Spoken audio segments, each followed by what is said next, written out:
Why the push to legalize polygamy here in the West all of a sudden?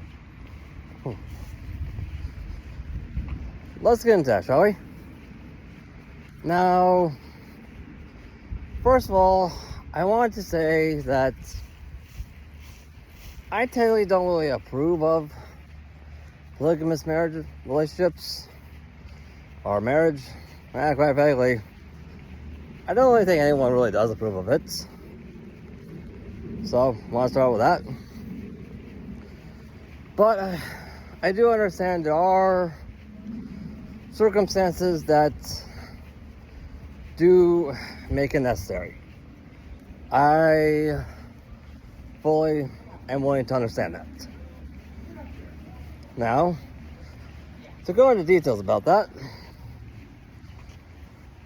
well, first of all, I'm certain we've all seen that study that says by 2030, which is right around the corner, 48 to 51% of Western women will be single and childless for a variety of reasons.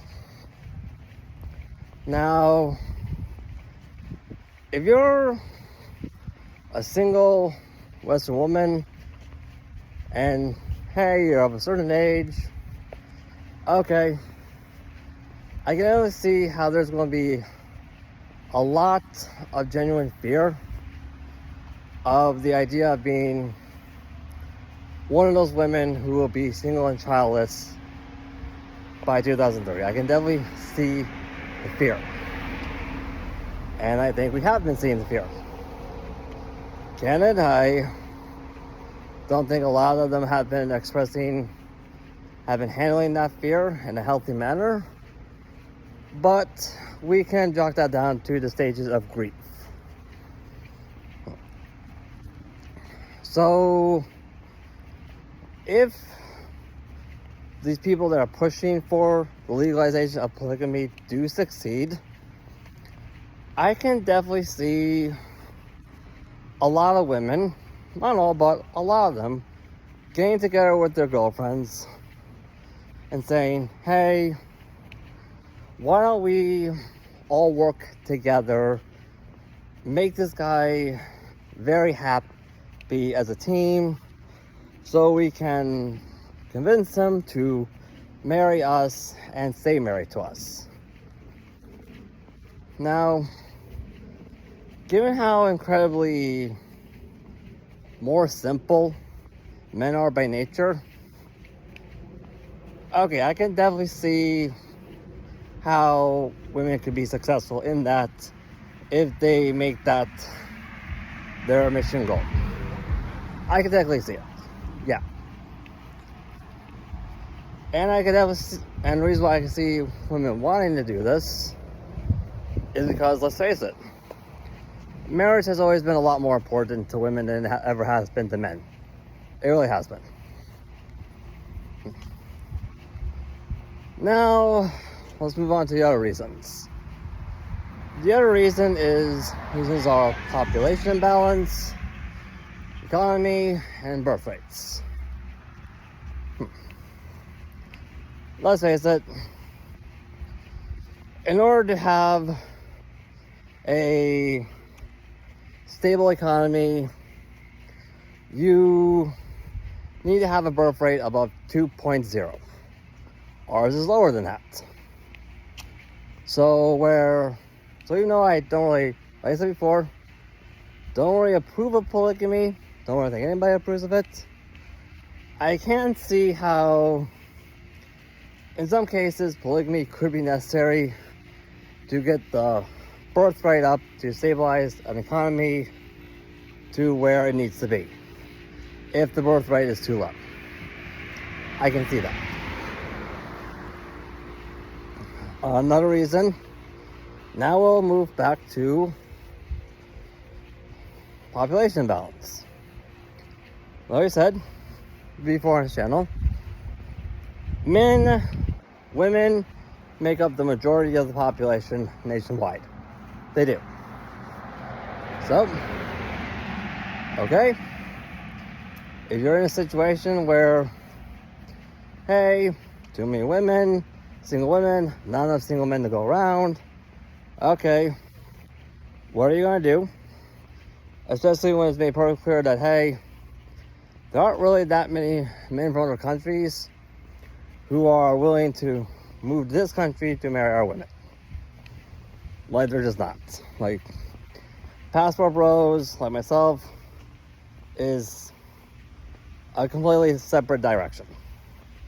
It really is.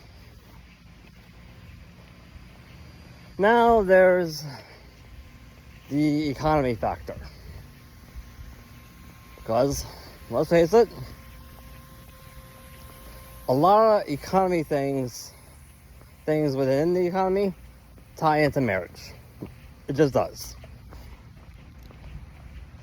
Like an old friend of mine once said, you want to get an issue resolved? Take it to the wallets. That's really how you do it. So, yeah, you want to get the marriage rates up, hey, maybe a polygamous marriage legalizing polygamy might be the way to go in order to get marriage rates up and help boost the economy. Maybe. Not saying for certain, but maybe. Now, there's the religious aspect of this. Yes, I'm pretty sure we all seen that verse in the Bible. I believe it was like, what was it again? Matthew 14. Where like, hey, there will be in the days to come, 7 women who are well financially well off, will ask a man to marry them. They'll give him whatever he wants. So they'll give him whatever he wants if he just agrees to marry all 7 of them, so they don't wind up being lonely old hags or whatever.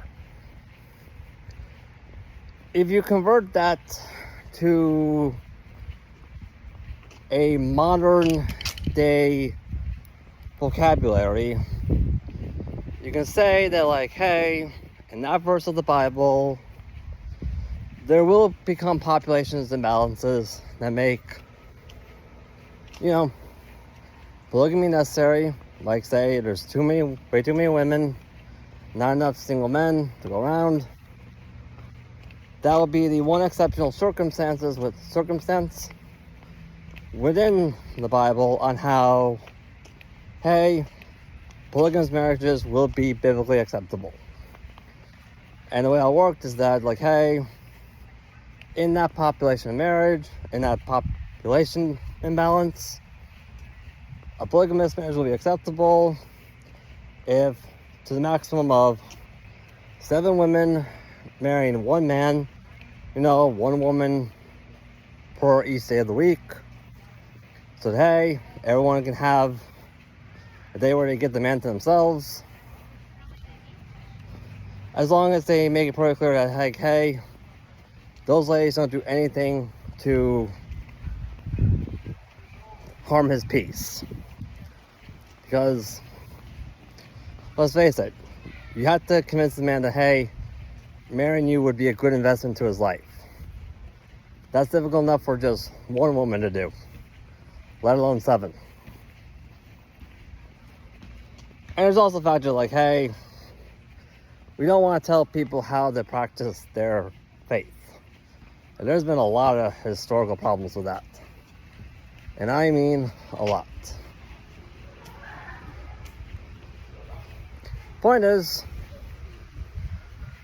when it comes to the promotion of legalizing polygamous relationships or marriage, the idea of women sharing a man, like I said, I don't really approve of it. I don't really think anybody truly approves of it. However, I am willing to keep an open mind and accept that there are some circumstances that do make it necessary. I'm going to keep an open mind about that. Anyways, heading to the pool right now because it's hot. See you guys.